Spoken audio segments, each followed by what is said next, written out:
Hi everyone and welcome to this new Cubzh video where we're going to learn how to set up a unique ambience in our games by changing the scene lighting and the sky colors. And of course, many thanks to Cubzh for sponsoring this new episode. So today we're going to see how to easily change the global lights, sun and sky parameters of a Cubzh game to make our own unique atmosphere. And the good news is that this can be done entirely thanks to a little tool world that the dev team prepared for us. Okay, the first step is to open up Cubzh and navigate to the Explore menu. This is where you can browse the list of Cubzh games that are currently available. The first tab shows you the worlds that are deemed really interesting and well polished and have been featured by the Cubzh team, and the second tab simply lists all the recent ones. Here, let's just go to the search bar at the top and start to type in Ambience. You see that this filters the list to only leave one item, the Ambience editor world.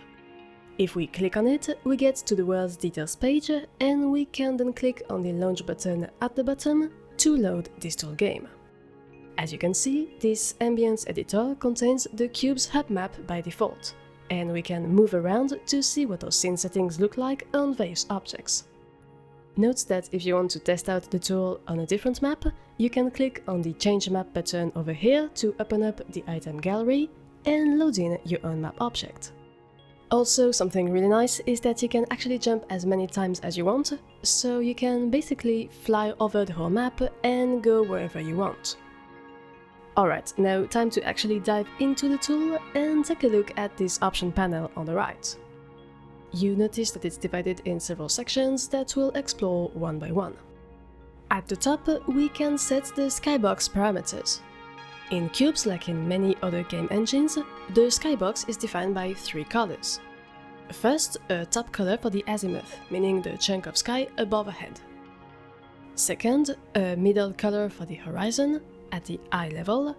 And third, a bottom color for the abyss, meaning the chunk of sky that is below our feet, or in some cases, on the other side of the planet. These colors are really important to give an overall tint to your scene, because the skybox will probably be visible at least a little bit from everywhere. And the second option, called Light, controls the ambient lighting color. So changing this light color basically switches the hue of every object and shadow in the scene ever so slightly. Here, let's stick with a reddish tint to match our sky colors. The second section contains some controls for the fog. This is a very neat atmospheric tool that can help with spooky, scary games where you want a dense mist, or just help the player understand what's near and what's far. With these options, we can easily modify the color of the fog, but then the real treat is to play around with the near and far values. Basically, the near value determines how close to the camera, and so here to our avatar, the fog can come.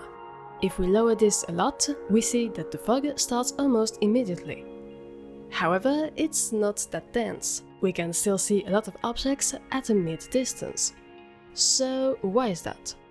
Well, the thing is that we also need to tweak the far distance and lower it as well to make the fog denser. The closer the near and far values are to one another, the denser the fog will be. The light absorption parameter is also a way of making a more or less opaque mist and supporting this density effect. Now, of course, extreme settings only make sense for some specific cases, but it's nice to know how it works, and you might want to play around with this in your next Cubzh game to give it a more unique identity.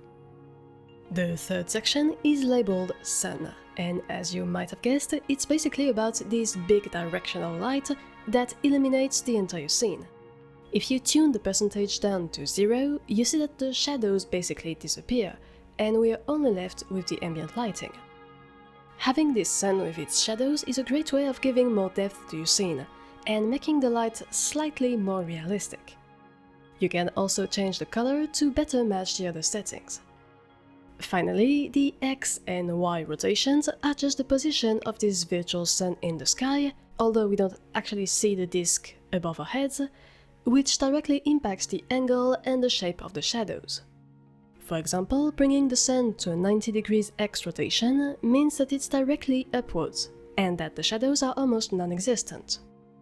Conversely, bringing the angle down looks more like a dawn or dusk setting, with the sun stuck at the horizon. The Y rotation, on the other hand, is a quick way of changing the global orientation of the shadows. The last section lets you decide how much the sun and the sky color contribute to the actual ambient lighting.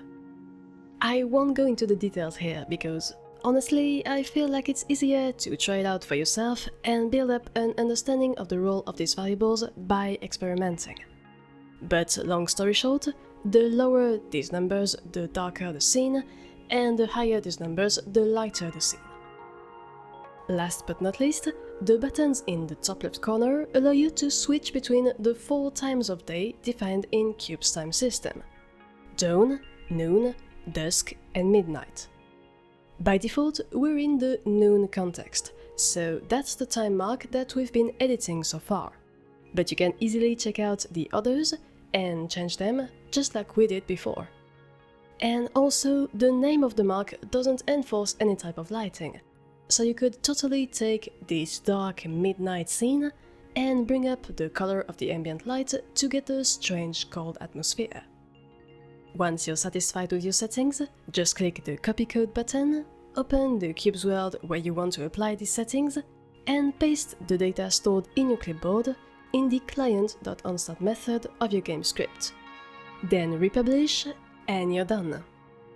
So there you go, you now know how to quickly change the lighting and the sky colors of your scene to create a more special atmosphere in your Cubzh games. There's a lot more to learn about this game engine, so if you're curious about Cubzh and you want to discover more, feel free to go say hi on the Discord and join the community. And of course, don't hesitate to like and share this video and to subscribe to the channel to not miss the next tutorials. As always, thanks a lot for watching, and take care!